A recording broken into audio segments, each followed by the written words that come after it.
It's Monday, May 1st, 2017. I'm your host, Mitch Goldman. The show's called Deep Focus. I'm in the studio with Chris Buono, David Gilmore, Vernon Reid. If you're not a guitar player, you might, I don't know, maybe you're scratching your head in wonderment. If you are a guitar player, you're probably saying, oh my God, what I wouldn't do to be in the room, fly on the wall with those guys. Well, I'm going to give you that and maybe a little bit better because these guys are all sharing their love of the music of Alan Holdsworth. He had just recently died at the time of this podcast, but we didn't think of it as a memorial broadcast. It is a celebration of the music and these guys' love for the music. As you will hear, this is part 2.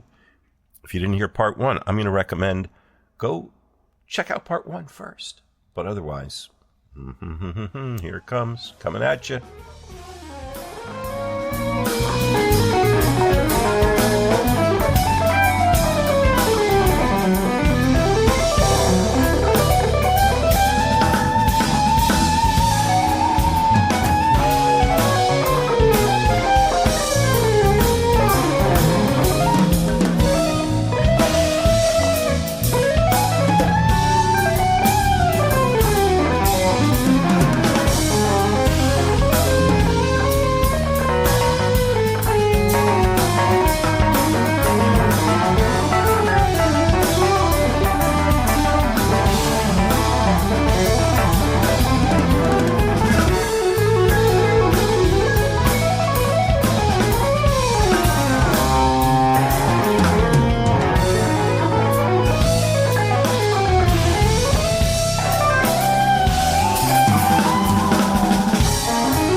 Thank you.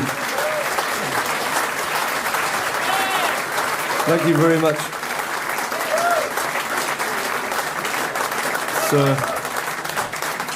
It's really great to be back here in Berlin and We want to thank you all so much for coming. We very much appreciate it. Alan Pasqua.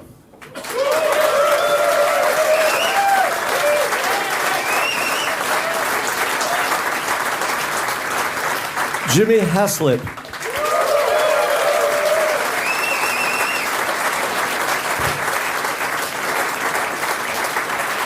Chad Wackerman.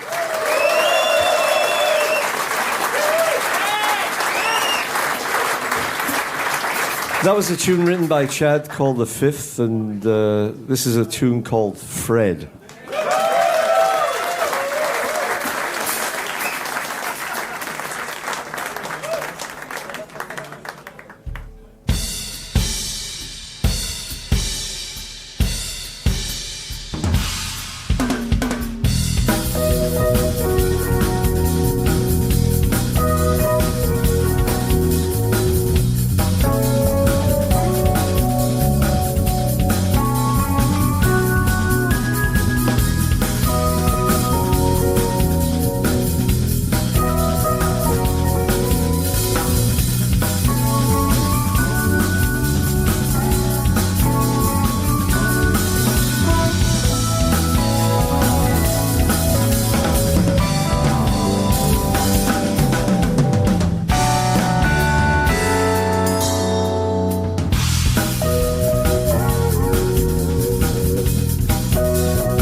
They love you in Berlin.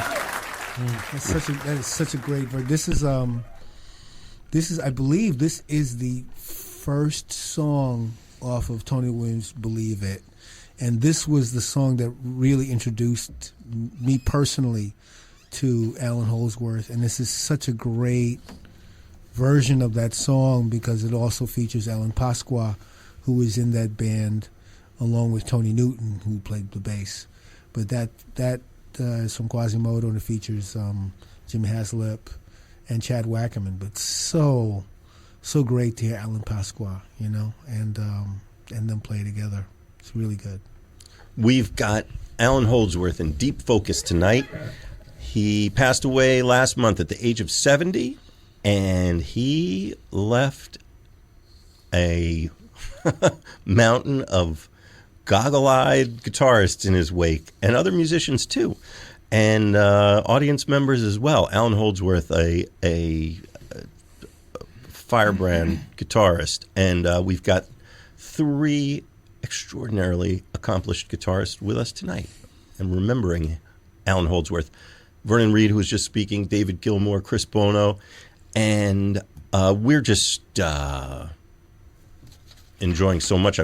I wish we could play some of the stuff that we are talking about off mic when the music's playing, but I'm curious about something we haven't really talked about. If you guys' personal experiences with Alan Holdsworth, I think you all had various encounters through the years. Anything you want to share? Something very funny was seeing Alan Holdsworth with Chad Wackerman was playing drums at the Bottom Line in New York City, and Yngwie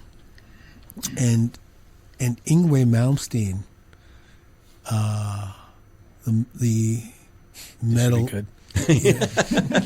Go on. So Yngwie Malmsteen was at the gig, and he was sitting at a table in the very front, and he had a bucket of chicken, and he had a bucket of champagne, and every time Alan soloed, he would pour champagne, and he would toast. He would kind of drunkenly toast Alan Holdsworth after.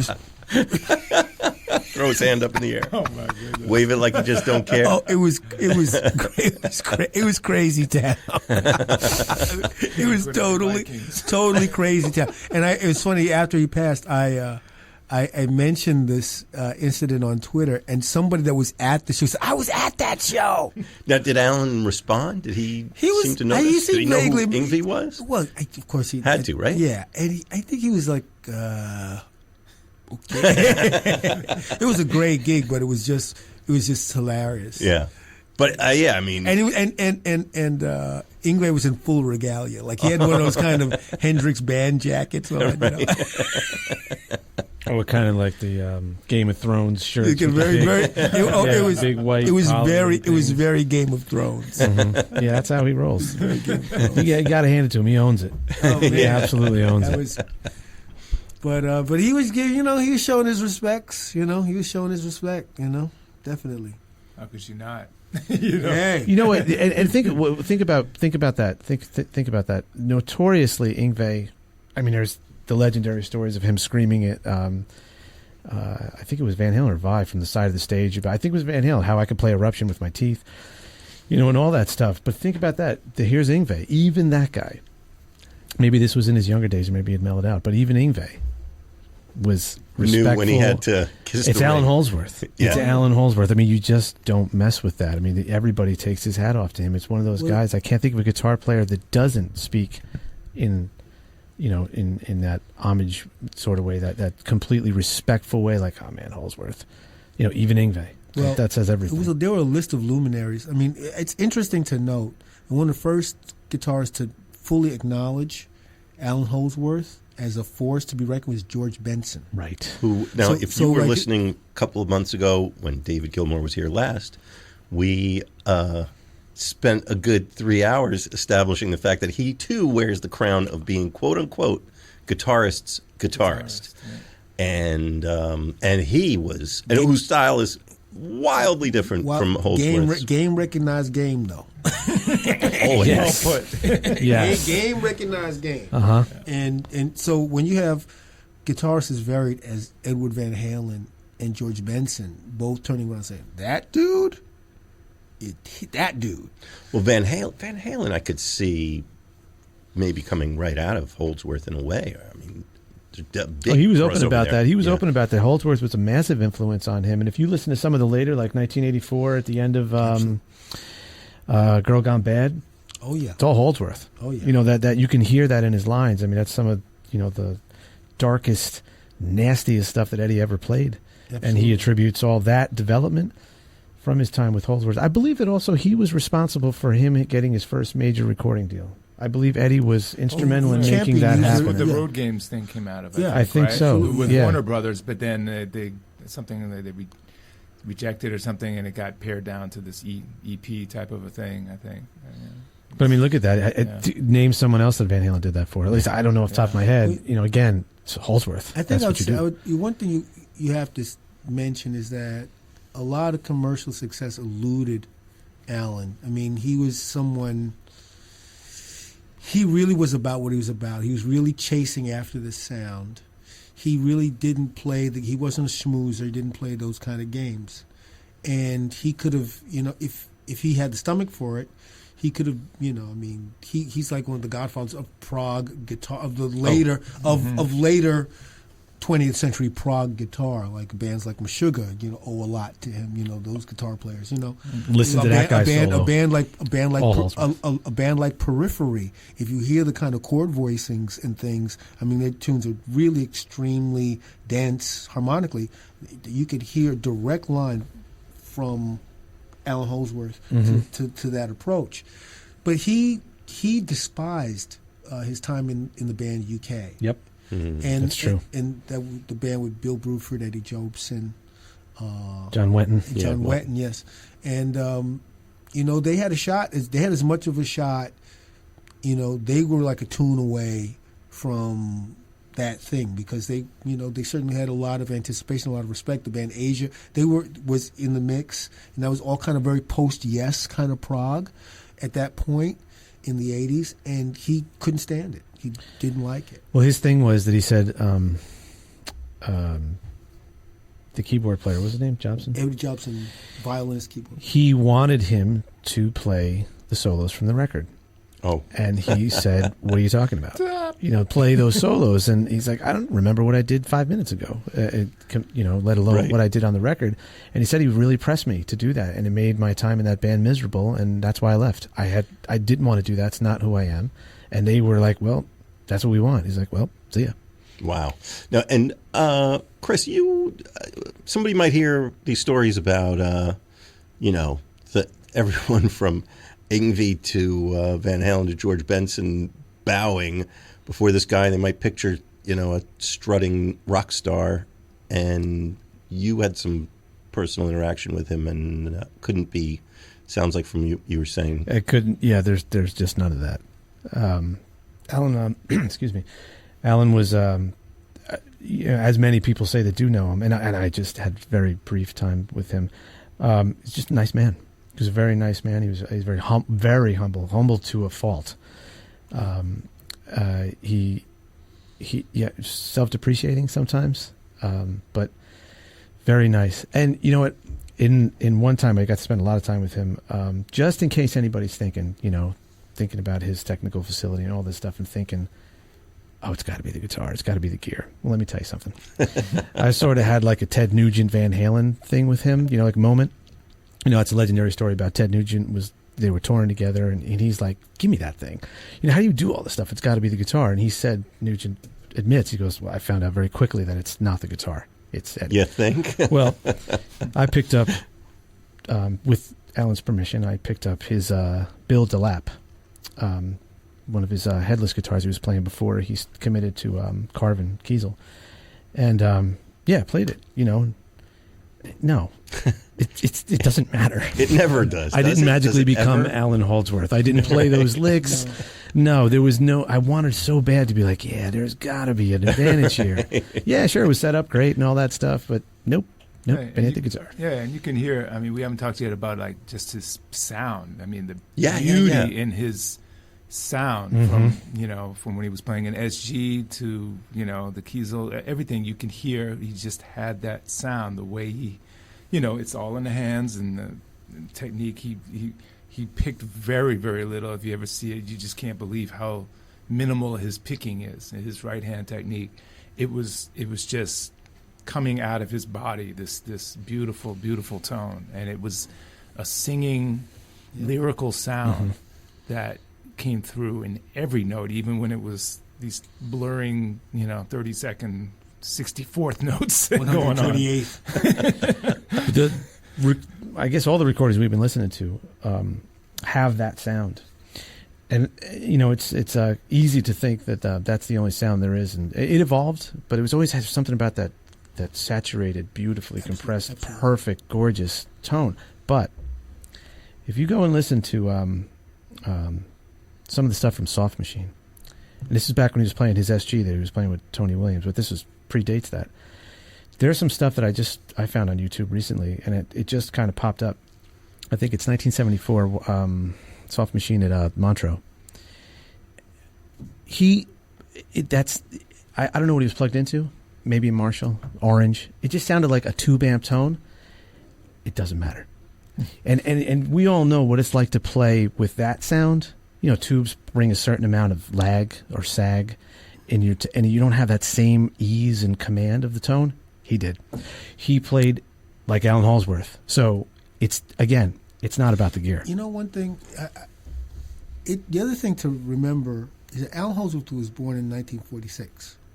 So he started playing like this probably in the late 60s, started his approach, and he refined this approach over years, and over time, he made these kind of synaptic leaps.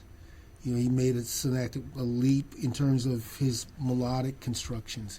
Then he makes this leap with his chord voicings. Then he makes a leap in terms of from modal playing to playing through changes, and maintains the whole time a thread. That's there. It's there at the very beginning, and it was there, really remarkably refined at the very end. And when we're struck by anyone that's doing something, and the effort to get that thing, get a lick or whatever, is stymied also by the fact that what you're hearing is something that took years to happen. Like, even though his approach is the approach that he has, he had his hands the whole time. Right. But this takes time. And we're in an age where we want to be famous in our lifetime. We want to be appreciated and celebrated immediately, if not sooner. And everyone that's in a process, you're in the process of becoming.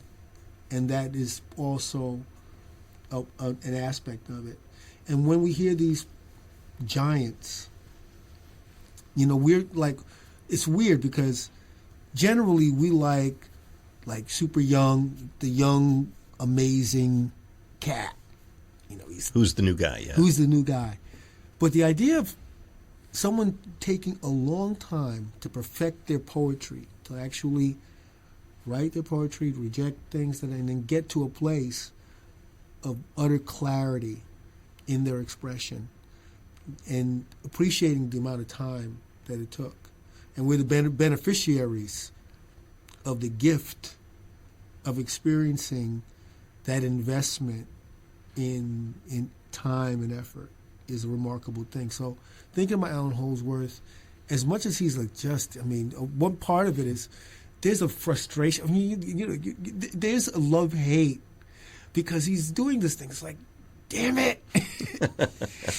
And I think that's attendant with so many of the greats is that they do this thing, but it's also an invitation to all of us. It's a real invitation to us to find out what our thing is and be about becoming it. Yeah. I mean, it gives me hope whenever I listen to him. It gives me hope, you know, that there is more territory to cover. There's always more ground. There's always something else to discover. And with him, listen to, you know, and, you know, I mean, I don't know about you guys, but I was shedding the other day, and I just found myself trying to do some Going down that rabbit hole. Holdsworth type stuff. Like, you know, I hadn't visited that kind of thing in a while. I was just like, oh, yeah, okay. I got some work to do. You know what's funny? I think all of us picked up our guitars in a slightly different way because we all, you know, we all were listening. You know, like he's kind of he's always there. He's like a resource. And now he's gone. And at that point, you know, I put my guitar on my knee and tried to stretch my hand. Got out the pliers. And still utterly frustrating. But, you know, just taking some time and just, you know, just being with it. And even stumbling into something else. Yeah. You know what I mean? Finding, you know, like that approach, seeing the neck the long way and really taking that on. It's a real challenge because there's a way of playing for myself. I've always played, you know, getting around the neck a certain way. And I've incorporated, like, for example, like I have a phrase in a Living Color song that is a kind of pentatonic, kind of like, it's a song Funny Vibe, and there's a lick in there,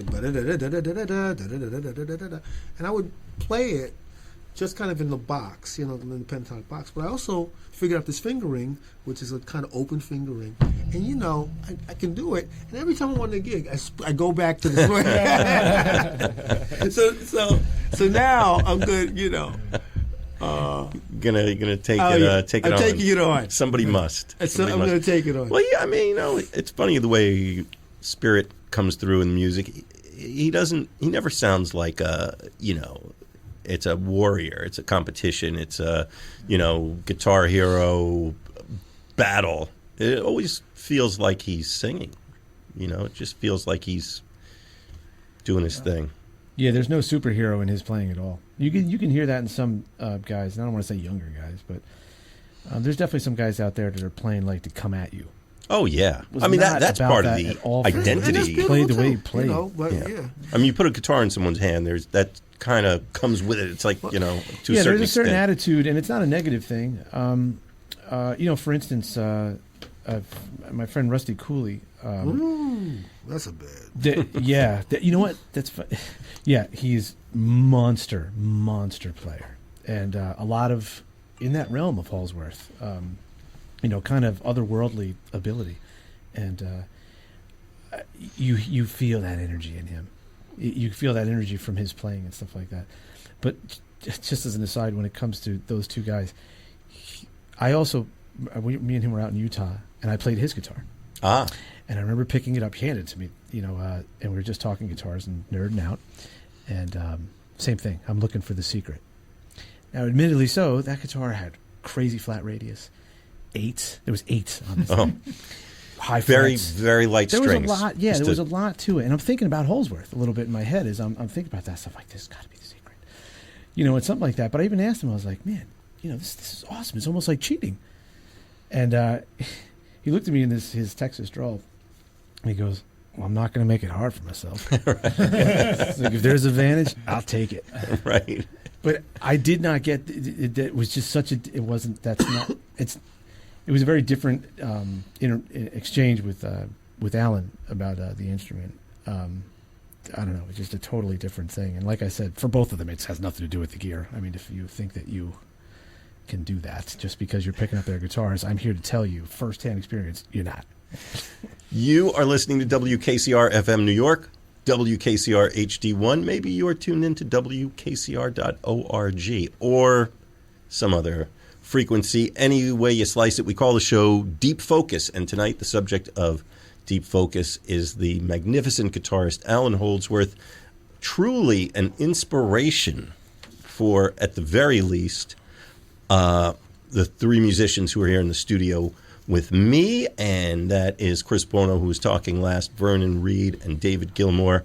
They know of what they speak, and all drink thirstily from the fountain of desperately Holdsworth musicality. Oh my God! Somebody stop me! It's funny, man. It's like the greatness of one doesn't invalidate what other people are doing. It's just the fact that he just how he managed in a very kind of pure way to fulfill he thought about this way of thinking about approaching it, and he followed it through to where everyone. It's funny. It's like if you look at videos of Thelonious Monk and the way he fingered and the kind of flat-handed, and it's like a kid. Yeah. But it's also incredibly very formal, and it's very ordered. But it's also It's almost an anti-technique. But what he created out of that is just world shifting. And Alan Holdsworth, in its own way, completely different because it's very meticulous with everything. But still, it's very much relatable to that. It's an iconoclastic, very individual approach. And the discipline of doing that with that he was self-taught is just all the more. I mean, that's a whole other kind of thing to find your way there without somebody leading you who's been down that road. But at the same time, like we were saying before, nobody put roadblocks there. Right. Nobody said you can't do that to him. He was just kind of paving his own way with no restriction. Very lucky true. that he put it together like that. Stars came and gave us Alan Holdsworth. Yes. We are heading into the third and final hour of tonight's show. We got a whole lot more coming, including some great music that you've never heard. No one's ever heard unless they were there. We were in Amsterdam. We were in Berlin. And we are heading to Tokyo. And 1994, May 7th. That year, Alan Holdsworth playing in the Pit Inn in Tokyo. You've been there. You've been there? I have not. Well, you've been there. Alan Holdsworth was there with the band Scully Sverrisson on bass, Gary Husband playing drums, Steve Hunt on the keyboards. And these recordings come from the WKCR archives. I'm Mitch Goldman. This is WKCR, and we are. All right, you got to give me a second here. I just got to. You talk amongst yourselves while I do a little. There we are. Yes. Are we ready? Getting in the KCR chopper. We're off to the Pit Inn in Tokyo, 1994, with the great Alan Holdsworth. WKCR.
Gary Husband drums.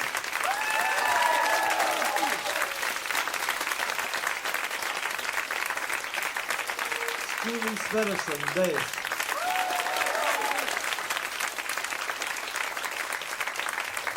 Steve Hunt keyboard.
Music from Alan Holdsworth in Berlin at the Quasimodo Club. And it's a deep focus program on Alan Holdsworth tonight. I'm Mitch Goldman. You're listening to WKCR. And in the very accomplished and loving and amazed company of three mighty, mighty guitar players, David Gilmore, Vernon Reid, and Chris Buono. And we're just agog, if you will, at the achievements of Alan Holdsworth with this very simple little piece of lumber with some strings stuck on it. and yet, the marvels that come of this. And there were also a couple other people that I invited to come along tonight. Liberty Ellman sends his very best to all, and he would love to have been here. Had some other stuff going on. Brandon Ross, a great admirer of Alan Holdsworth, would have liked to have been here. Brandon is, Brandon was a great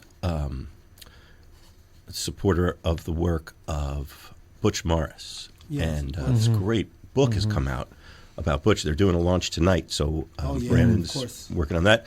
Right now they're at Karma Gallery, 188 East 2nd Street, and then they're heading over tonight, 9 to 11, at New Blue, 62 Avenue C. Be a performance. Butch's Hang. That was his room. Yeah, that was all those. Room. Yeah. I am sure the spirit of Butch Morris will be alive tonight. And so make your way over there if you can. And if not, you'll want to get the book, The Art of Conduction. It's just coming out. And Fuse, Dave Fusinski, also another enormous admirer of Alan Holdsworth. And we're going to see if we can get him on the phone in a little bit. And Bob Lanzetti from Snarky Puppy sent his best on my way up here. Mm-hmm. I asked him maybe to pop by, and he said, man, all I would just say is Alan Holdsworth's awesome. It's like I'm not an expert, so I just keep saying that guy plays guitar really well.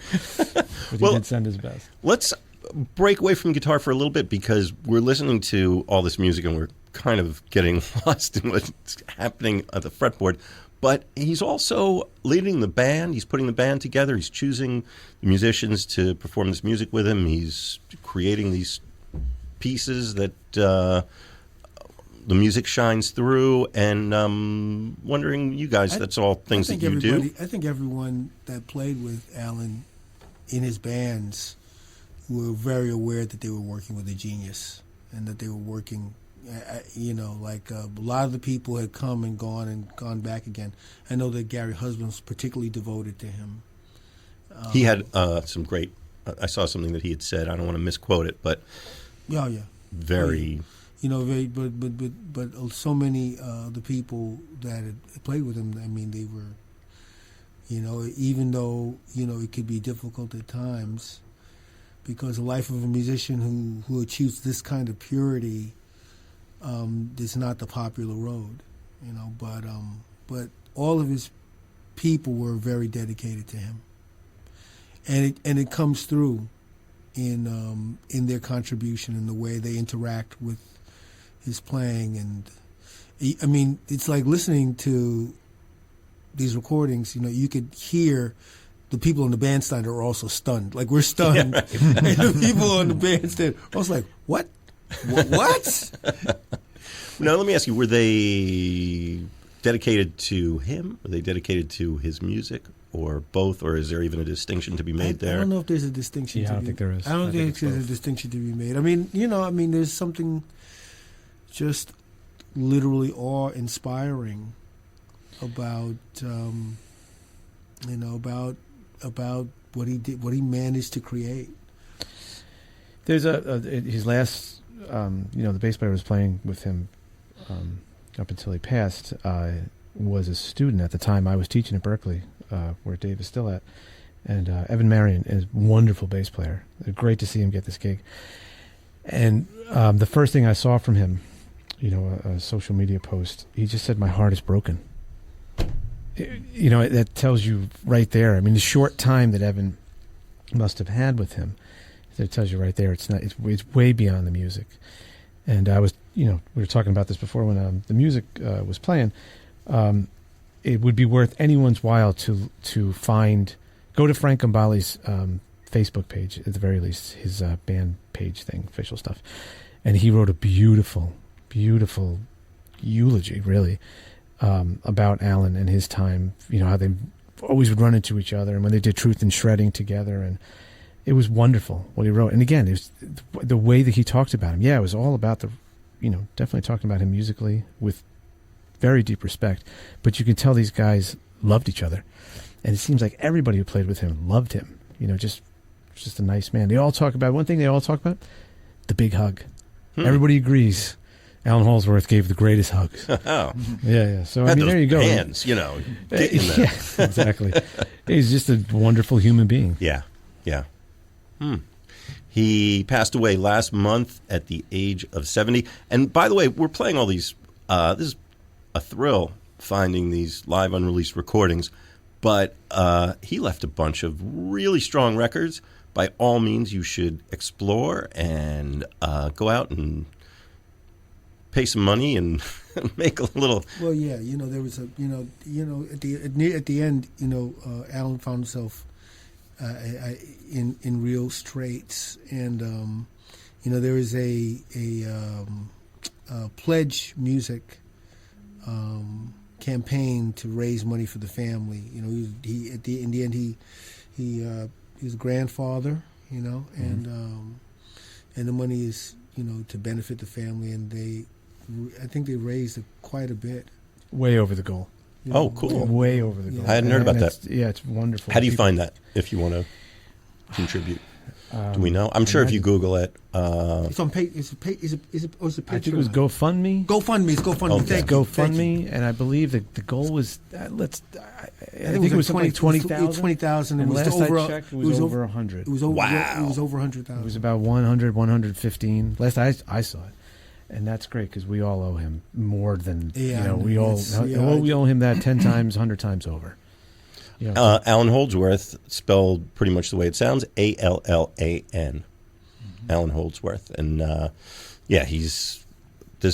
we're just rolling in it in the music and remembering together this guy. I mean, electric guitar, I guess it's a relatively young instrument still, and everybody brings their thing to it, but to be able to really transform a whole way of thinking about it is it's rare. Doesn't happen a lot. What was that phrase you said in the very beginning? It was something about, close to all encompassing, but it was a way that you described it, how like a Wes Montgomery. Oh yeah, he created an entire world. He created an entire kind of seamless. I mean, he had a whole approach. It's like a Hendrix or a Wes Montgomery, and it's all encompassing. And many of us kind of fall into the sway or fall down the rabbit hole of when the great players make a sound, and that's really the only thing that matters. And that sound could be minimal, or that sound could be very, very technically advanced. I mean, he's arguably, for the style, like sort of jazz rock fusion, if you will, I don't know of a more technically advanced, but beyond that, he was also a poet. His music was just, and it managed to have both things. It had a kind of lyricism, and even when you're hearing these flurries of notes, and then he'll play a couple of these passages, you hear how he works in the high register. Nobody worked in the high register consistently like that with such a. I keep going back to a purity of intent, because he's not. I think he blew a lot of people's minds because there's the kind of cocky Guitar Hero thing. We talked about this. It's kind of swagger and whatnot, and then you witness someone who's not doing that at all. And it's kind of sweeping aside, but he doesn't mean to sweep anything aside. That's not the point of it. It's what's happening is he's the anti-hero. Back to that Dolphy comparison. The Dolphy is, I mean, a lot of Dolphy's work in the upper octaves, and I mean Something I saw recently. You can see on YouTube. We've all been blown out by "God Bless the Child" solo, that recording in Berlin. There's film of that, and there's a video of that film. I know, it's unbelievable. That very performance, it's on YouTube, and he comes out on this big stage, it's a big venue, and he plays it. It's this incredibly intimate recording when you listen to it, if you know that piece, and it's recorded really beautifully, and you hear him breathing, and you hear his fingers, and you feel this closeness about it, but the film, it's shot like from kind of far off, and he comes out, and he's kind of like, looks like an accountant or something, and he sits down, he plays, he finishes, stands up, picks up the case, picks up the instrument, walks off. There's like just this complete, maybe I'm not being quite fair to it, but utter lack of presumption about the entire thing, of posture, of any of that is just completely stripped away. A book could be written about Eric Dolphy's version of God Bless the Child, because he doesn't play the melody. Right. He doesn't. It was so radical as to be, people dismissed it. That's not that song. And you listen, he's totally playing the harmony. He's totally arpeggiating the harmony, and he's 100% playing. It's like he's 100% playing God Bless the Child. Yeah. And he's doing everything but the melody. And he literally just kind of swept aside jazz orthodoxy in one fell swoop. Yeah. And it's those kind of artists that wind up, a lot of times 100% misunderstood, 100% not financially remunerated, 100% obscure, because of the fact that they're not tying their artistry to the marketplace. In fact, it's uncoupled from the marketplace. As I was saying earlier, Alan Holdsworth, if he was a different person with a different motivation, he would never have played the music that we've been hearing. He would have never left UK. He actually is. He actually is doing exactly what we said when we were turned on by Coltrane and Ornette and Dolphy and all these wonderful musicians. There was a purpose. May 1st, 2017, part 2 of 3 parts of this program on Alan Holdsworth and my guests, David Gilmore, Chris Buono, Vernon Reid. I'm your host, Mitch Goldman. And what a privilege to have 3 hours to set aside to remember and think about this great, great musician who influenced us each in our own way. And hopefully you had that experience too, or maybe you're just having it now for the first time with Alan Holdsworth's music. But obviously you dug something because you stayed with us through to the end. There's one more part of this coming your way, so be sure to check that out. I just want to thank everybody. I want to thank you for your attention and participation in this. Just as in the music, the audience is part of the program. You create the program when you listen to a concert. It's the same with this, with us. Without you, we've got nothing.